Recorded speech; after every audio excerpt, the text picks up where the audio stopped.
Bonjour à tous, bienvenue sur la chaîne 9.1 Astro. Donc aujourd'hui on va faire le unboxing de ma nouvelle acquisition, donc la 294 mm de chez ZWO. Hop là. Donc une commande qui a été passée chez Telescope Service. Donc je l'aurais bien commandé dans les magasins en France, mais bon, faute de disponibilité. Et bon, Telescope Service, c'est une boutique où j'ai commandé quand même pas mal de choses, hein, dont cette lunette, la 61 EDPH, la deuxième version. Donc comme on voit, hein, tout est bien emballé, bien protégé. Là, bon, la facture, la douloureuse. Toujours sympathique. Alors là on retrouve donc les filtres. J'ai choisi des Baader hein, en 36 mm. Donc j'ai eu l'expérience de pas mal de personnes qui m'ont dit que sur déjà la 1600 monochrome, apparemment c'était limite à avoir du vignettage en 31-75. Donc du coup j'ai préféré clairement passer en 36 pour être tranquille. Donc là voilà, les LRGB en Baader.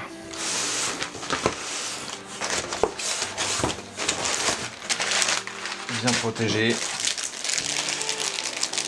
Ensuite pour les filtres en SHO en 36 mm aussi, hein. 7 nm. Mais de chez ZWO cette fois-ci. Les voici. Donc si on en ouvre un,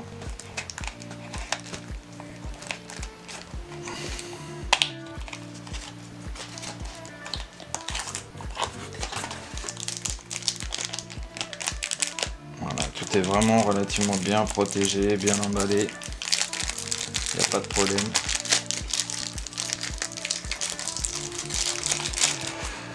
Voilà le filtre O3.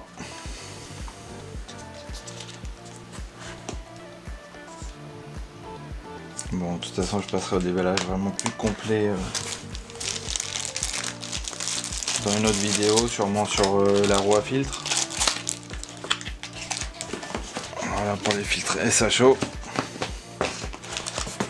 Donc ensuite, la roue à filtre. Hein. Donc 7 positions pour des filtres en 36 mm.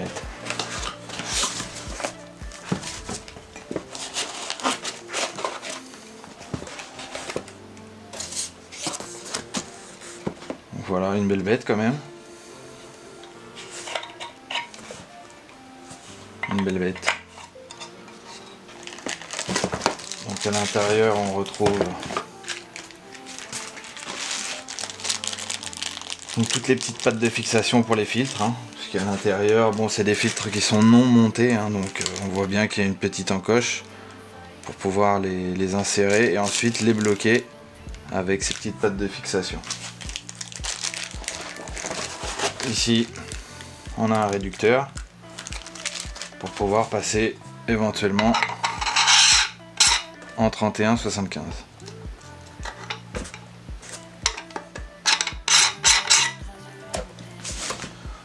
Voilà, qu'est-ce qu'on trouve d'autre à l'intérieur?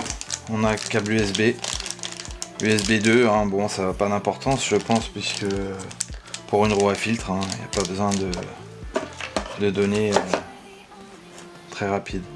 Et un tournevis, voilà, qui servira à ouvrir la roue à filtre avec toutes ces vis là. vu pour la roue à filtre.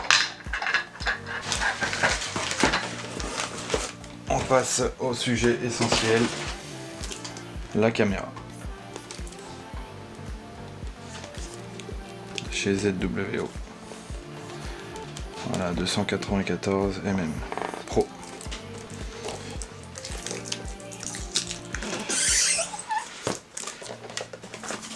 Tout est très bien protégé. Donc à l'intérieur on a un classique, hein, un manuel en anglais. Voilà pour tout ce qui est driver, ASCOM. Bon, rien de bien compliqué, on a quelques montages. Explication de quelques montages avec les bagues.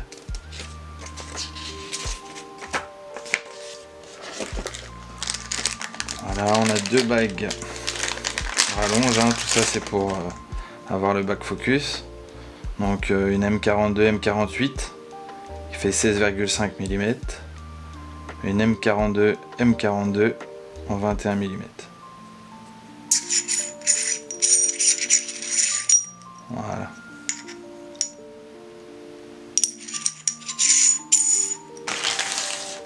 Ensuite, qu'est-ce qu'on a d'autre dans la boîte? On a deux câbles en USB 2. Donc ceux-ci peuvent servir pour par exemple la caméra d'autoguidage, hein, branchée à partir de la caméra imageuse, la caméra d'autoguidage. Là on a une rallonge en M42, M42, en adaptateur. Là ici on a une bague voilà, qui permet de passer de M42 à M48. On a aussi un réducteur, même chose. Un réducteur comme sur la roue à filtre.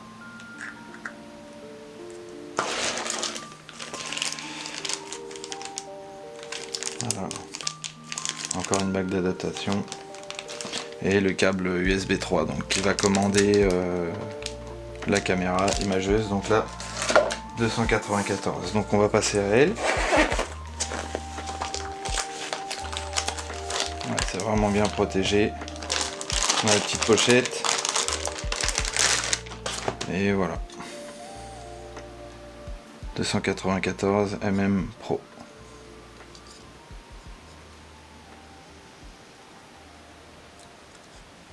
Avec un petit cache, le capteur.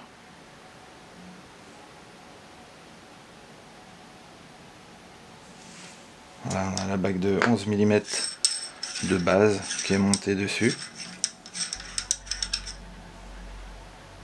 Voilà, donc là on a la bague M42, M48 qui permettrait d'augmenter le diamètre, hein, suivant sur quel télescope ou lunette on va la monter.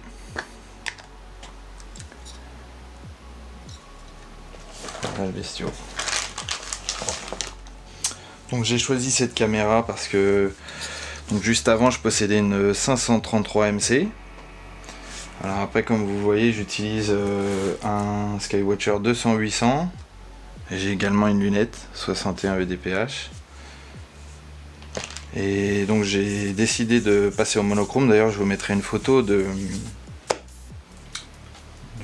acquisition que j'ai fait avec la 533 MC.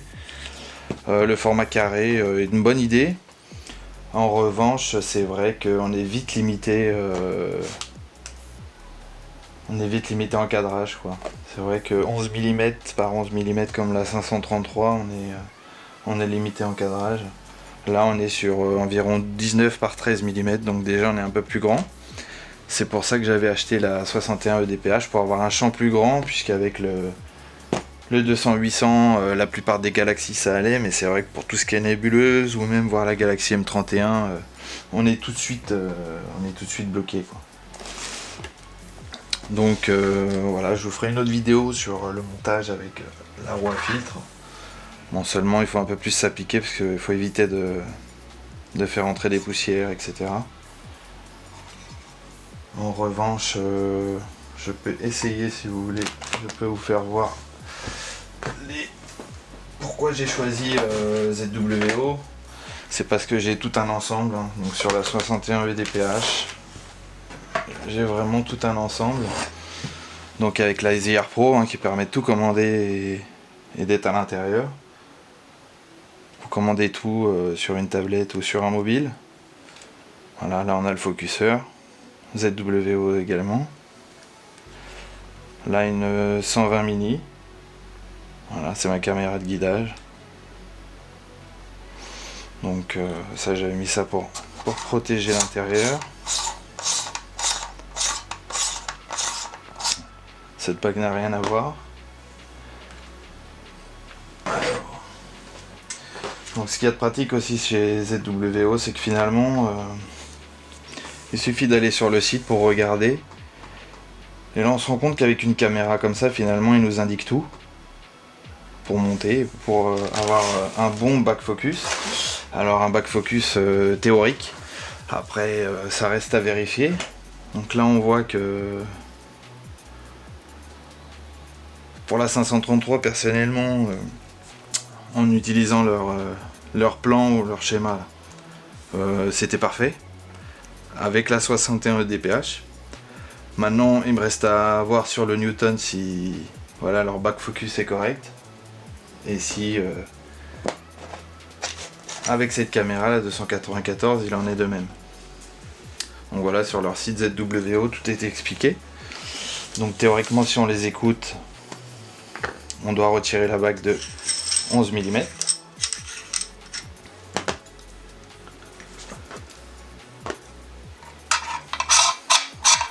On défait l'adaptateur.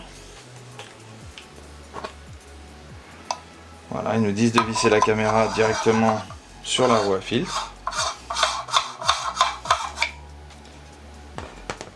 D'y ajouter la bague T2 qui vient avec le... On va zoomer un petit peu. Voilà, qui vient avec la roue à filtre. Donc on ajoute la bague T2. Les 11 mm, donc c'est celle qui vient avec la caméra d'office.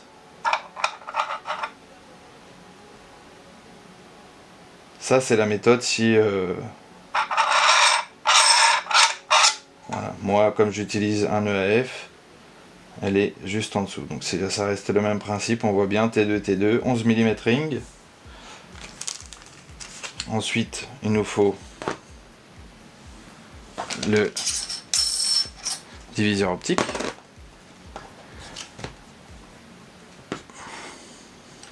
Voilà. On va le dévisser.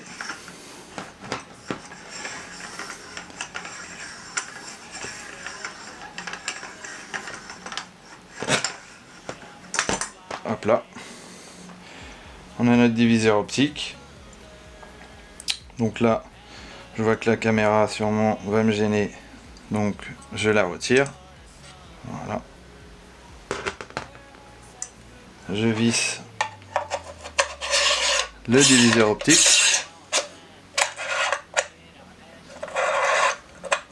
Là, vous voyez, il y a des encoches pour pouvoir régler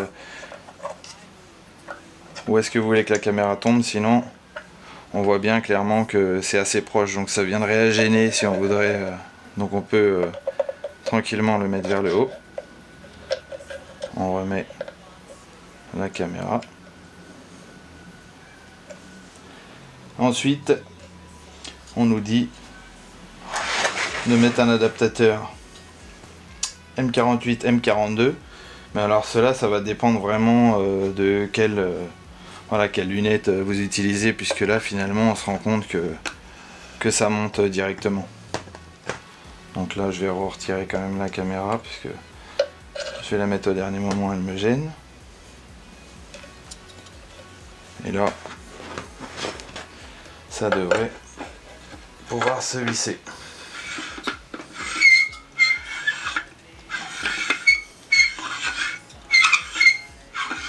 Désolé pour le bruit, ça couine un peu. Voilà. Donc là on s'aperçoit que ça monte. Ensuite on rajoute notre caméra de guidage. Et voilà. Donc c'est vrai qu'ils ont un système qui permet directement d'avoir plus ou moins le back focus, quoi. Après ça reste voilà, la réalité est différente parfois des plans. Donc voilà, à voir. À vérifier sur le terrain maintenant. Avec la 533, il n'y a pas eu de problème. À vérifier avec cette lunette et le Newton.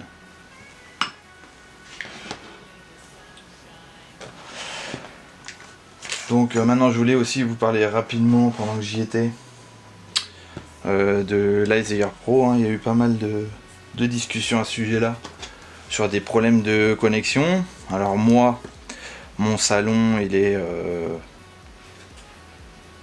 je dirais à 30 mètres du télescope lorsqu'il est dehors, et j'utilise un petit répétiteur comme ça Wi-Fi, et qui est placé environ à 15 mètres, donc au milieu, et à partir de là j'ai aucun problème, pas de déconnexion. Là hier fonctionne très bien. Là jusqu'à présent avec la ZR je guidais et j'alimentais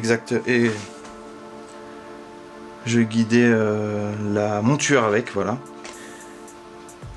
Alors c'était sur certains forums ça a été indiqué que c'était mieux d'alimenter la monture, donc moi en l'occurrence une EQ6R, c'est mieux de l'alimenter à part, donc là maintenant je vais être obligé de l'alimenter à part puisque je vais être juste en termes d'USB avec tout ce que j'ai à brancher. J'aurais pas assez de place puisque entre la clé USB qui me permet de récupérer les données, puisque c'est le choix que j'ai fait, voilà, la caméra principale, le focuseur, là maintenant il va y avoir la roue à filtre. Donc là maintenant je vais réalimenter la monture directement avec son câble d'alimentation à part. Donc voilà, je pense que j'ai rien oublié. C'était un petit unboxing comme ça, une des premières vidéos. Donc la prochaine fois je vous ferai une vidéo pour le montage des filtres, voilà, dans la roue à filtre. Je vous mettrai, comme j'ai dit, bon, tout à l'heure, je vous mettrai aussi une photo de la 533 et puis d'une image que j'ai fait avec, un IC 1805, donc la nébuleuse du cœur. Donc voilà, donc je vous referai bientôt une autre vidéo sur d'autres matériels, puisque j'ai aussi reçu la Star Aventurer Wi-Fi que j'ai reçu il y a quelques temps, donc je vous ferai une vidéo dessus. Et puis voilà, n'hésitez pas à liker, partager cette vidéo, une des premières vidéos. Donc là je pense faire plus de vidéos pour que la chaîne se développe un peu plus. Donc voilà, je vous remercie à tous, je vous souhaite une bonne journée et puis un bon ciel à tous malgré la météo qui actuellement est difficile. Allez, bon ciel à tous.